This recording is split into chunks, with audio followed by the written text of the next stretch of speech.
Now, in a few minutes, I'll have the pleasure of inviting up to the stage two remarkable individuals, two men. We got a longtime NOD board member, Robert David Hall, and a friend of NOD and a friend of David's, Robert David Hall's, and Danny Woodburn. You had the pleasure of meeting them, albeit so briefly, in our photos taken.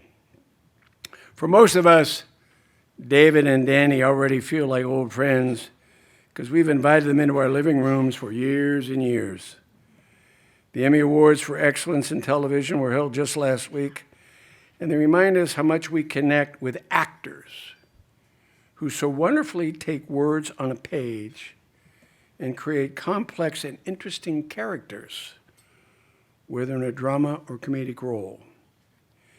You could make a legitimate argument that David and Danny were members of the ensemble cast of two of the most popular and successful dramas and sitcoms of all time. Hey, Danny, I understand Netflix just bought the rights to Seinfeld. Well, you want to know what my cut is? I'm gonna. Do we want to know what Danny's cut is? Yeah. The answer is. I still want to know too. I guess you got the answer and unvarnished. You can draw your own conclusions.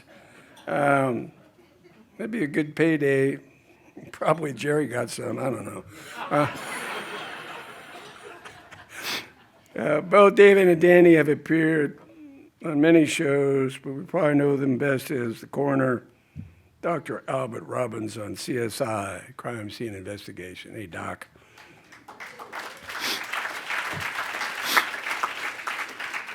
And although we're in a Marriott, if you stay at a Holiday Inn Express, you probably do consultation tomorrow. That's another story.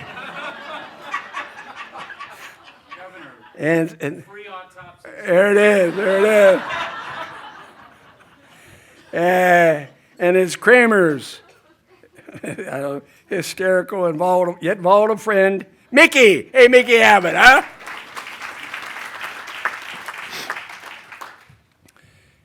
I think there's so much of us to admire about these men, these actors, beyond their talents as performers. Is how they made a personal commitment. Listen, they've given hundreds of hours of their time, and they get people pulling on their coattails all the time, to inspire Hollywood producers to hire more actors with disabilities, to play roles that feature character with disabilities, and oh yes, to simply hire more actors with disabilities, period. Period. Now that's a novel concept, but we thank you for advocating it. This is not the first time David and Danny have appeared together on stage to discuss these issues. They are constantly out advocating on behalf of their fellow actors. But we are lucky to have them here with us tonight. So please join me in giving a warm and generous welcome to these two remarkable men. Thank you, Danny and Robert David Hall. I'm hoping that you might come along with me wherever I go to give me the same introduction, if you wouldn't mind. If you're available, I know you're a busy man. I was wanting to go to Hollywood. Thank you, sir. My buddy David, how are you, sir? Very good. Good? Taller than you still. What are you gonna do? What are you gonna do? Nothing. So we have a big television up here. With and nothing on it. I so- wanted the game to be on it. I'm an Eagle fan. Eagles, right? Yeah. You got to say it right, though. It's Philadelphia Eagles. That's how you have to say it. Philadelphia Eagles. We're not going anywhere until you turn this TV on, kids. Just letting you know. I have the script here, and I have not memorized it. So, Governor Ridge explained who we are and why we're here. Is Jesse back there? That's Yeah. I'm supposed to say I'm Robert David Hall. I think Governor Rich Are you covered sure that. about that, though? No, I'm Are not. You sure? I'm not. All right, I just want to make sure. I previously starred blah, blah, blah. Danny, let's see, I've apologized to you for being rude. You're a comedy guy. I'm a drama guy. Yeah, I think that's how it's supposed to go. That's supposed to go. Yeah. I did do a CSI, though. I just want to point that out. Which one? You weren't in it. Look, they killed somebody every week. I was in every one of the I damn wasn't things. there. It was a little people convention. So you weren't killed. I was in that one. Yeah. Yeah, well, we didn't. I we autopsied a didn't work little together. person that wasn't you. Yeah. Thank God it wasn't me. That's all I've I can say. autopsied a sumo wrestler, an alligator, a He thinks I was shark. kidding about the TV. He's like coming up here. It's not It's on. on. It's not on. So, you know Oh what? my God. You know, it's a technical thing that all of you should take home tonight.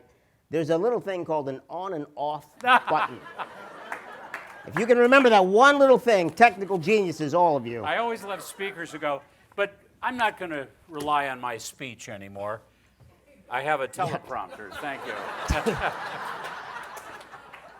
So, David nods convincingly. Danny says to crowd, hey, everybody, we have a terrific evening prepared. Despite what you've seen already That's right. since Governor Ridge left the stage. That was great. But this Yes. is a lesson. Take this home as a lesson of how... Shit Wait, happens. didn't he talk about how great actors are at Yes. preparing characters? And yeah, well, here, you saw it first here, folks. What I'm This is it. reminded of is At our finest. I got the cataract surgery 2 years ago, and I can actually read a teleprompter for the first time in my life. Both eyes? One eye? It has to be on, though. No, both eyes. Yeah, Both eyes. yeah, that is the trick. So now we're going to go to the teleprompter here. A tremendous amount of progress has been made since I first joined the NOD Board of Directors in 2004. She skips my line. Typical actor. No. Typical actor. Through Skips your my hard line. work and partnership with this and other great organizations, we're seeing increased adoption of corporate disability inclusion programs and policies. If true, it says. Well, it is true. So back that up here. You know, I will say it's true. It just never happens fast enough.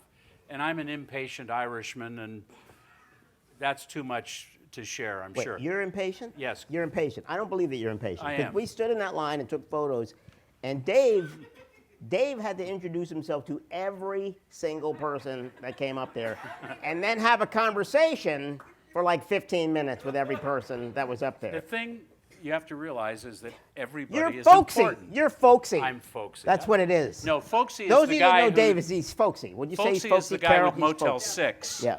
who says, we'll leave the lights on. That's folksy.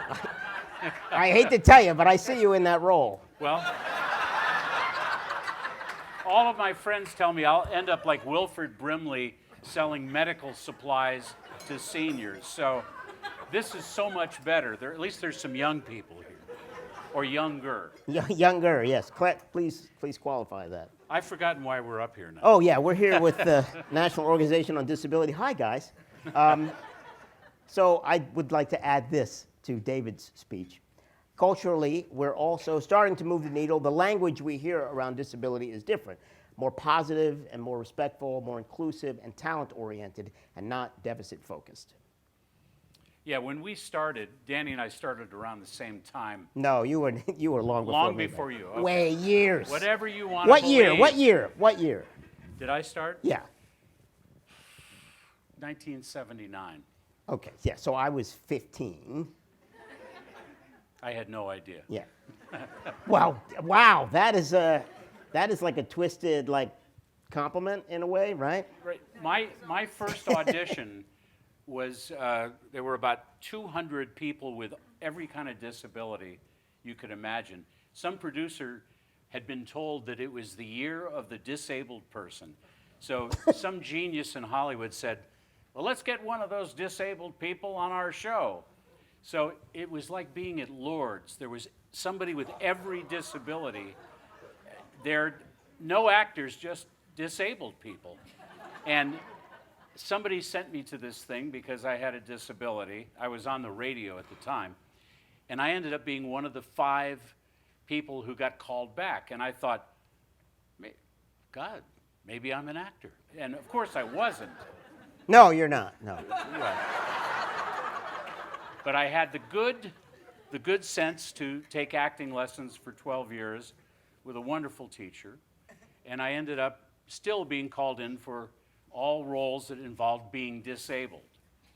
And finally, I got older, and they said, well, he could be a judge. Well, he could be a doctor. Well, he could be a professor. And that's how it happened. But at the beginning, if you had a disability, you were looked upon as a liability. And Danny can vouch for that, I think. Yeah, I can. I was told to my face, now people have to be very careful. But I was told to my face, nobody wants to see a disabled person. It'll make them uncomfortable. And I said, okay, I'd still like to get the role. And I don't know, how did we do this? So we just were persistent. We are. I mean, to stick around as long as we have with the abuse that we have taken.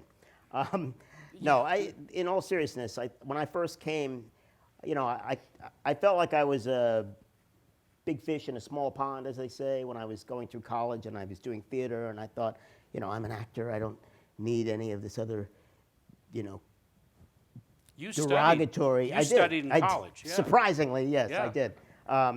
Yeah, I went to Temple University, another Philly place. Hello, Temple. Yeah. But when I first came to LA, I signed up with an agent. I mean, I did the whole pound the pavement thing. You literally go door to door, and I'll tell you, I walked into some really bizarre agencies. But one agency, it was bizarre, but she also handled Cuba Gooding Jr. at the time, before he was a breakout. So her name was Coralie Jr., and her slogan was, the one to call when you need someone small. But she handled like every little person in town, and she would call me literally and leave me a message, because she knew I was like doing comedy at the time. She would leave me a message at like 2 in the morning, and she would go, Danny, her name was Coralie Jr. Danny, you have an audition tomorrow, page 36 of the Thomas Guide, B7. I don't know if any of you guys remember the Thomas Guide, but it is a map system where you have to look, and B7 is a whole grid. So she was telling me to just go to this box in Los Angeles and figure out where my audition was. So, but she would do pictures of all the little people in her agency, and I never did this. I'm happy to say it wasn't something I wanted to present myself as just a little person character, because I would show up for these, especially commercial auditions around the holiday time, and there would be all these people dressed in various types of things, and I was like, this is just not for me. But I remember one guy is there, and like everybody's dressed as a clown, and the other guy shows up as an elf. And we look over him, and we go, what are you doing? He goes, and he had this really deep voice. He goes, my agent gave me the wrong information. So that's how I knew that is not the path I really wanted my career to go down. But Persistence. it's persistence, but it's also about realizing your worth, I think. Yeah. And that's with regard to people with disabilities. Yeah. So my britches were too big for me in my head, so I thought, I'm better than this. I don't need this kind of stuff. So it's about realizing your worth, disabled or not.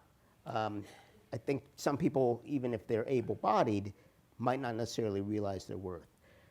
You know, I agree. Yeah. I'm all for accommodations and things like this, but I was from a Navy family. I wasn't brought up to complain about stuff or to say, give me an extra break, I'm disabled. I think we both tried to make it on an even plane with everybody we worked with. I had that same uppity deal where I thought, I'm as good as anybody else. Why shouldn't people with disabilities contribute at the same level? I've always felt that, yeah, the stockroom is great, but the boardroom is better. And I always wanted to be a ball player, but the Yankees, I figured out that they weren't going to be hiring a guy with 2 artificial legs to replace Mickey Mantle. So I wanted to play in the bigs in some other area, whether it was the law like my father wanted, or acting and music and radio, which I wanted. So we all have dreams, and if we, I see no reason why people with disabilities shouldn't work their butts off to realize those dreams. And I'm proud to know Danny because he's a like-minded guy. And I'm going to say about David, we met many years ago when he was the head honcho at the SAG Performers with Disabilities Committee. And I think David is the person who really steered me in this direction as far as advocating for disability. So I want to say thank you, sir. That makes me feel good because being a leader is one of the most ridiculously difficult things there are. I'm a nice guy, and I got so tired of people repeating questions that I turned into, look, we've already heard that question, sit down. It's so hard to be a leader or to be a motivator. You don't start out knowing this. You have to, and I know all of you in this room are leaders and have moved the meter in the right direction. It's difficult to give those hours away when you've got loved ones and friends and things that you can do, but you make a decision that it's worth it. And if I had hair, I would take a hat off and tell you that I appreciate you from the bottom of my heart, and I understand a little bit, and so does Danny. We understand that you get it. I don't just care about actors. I care about boys and girls that want to be teachers and social workers and work for, Wells Fargo and Chase and Citibank and colleges And this is why I think this night is so important, because we are recognizing people who recognize these ideals. Right.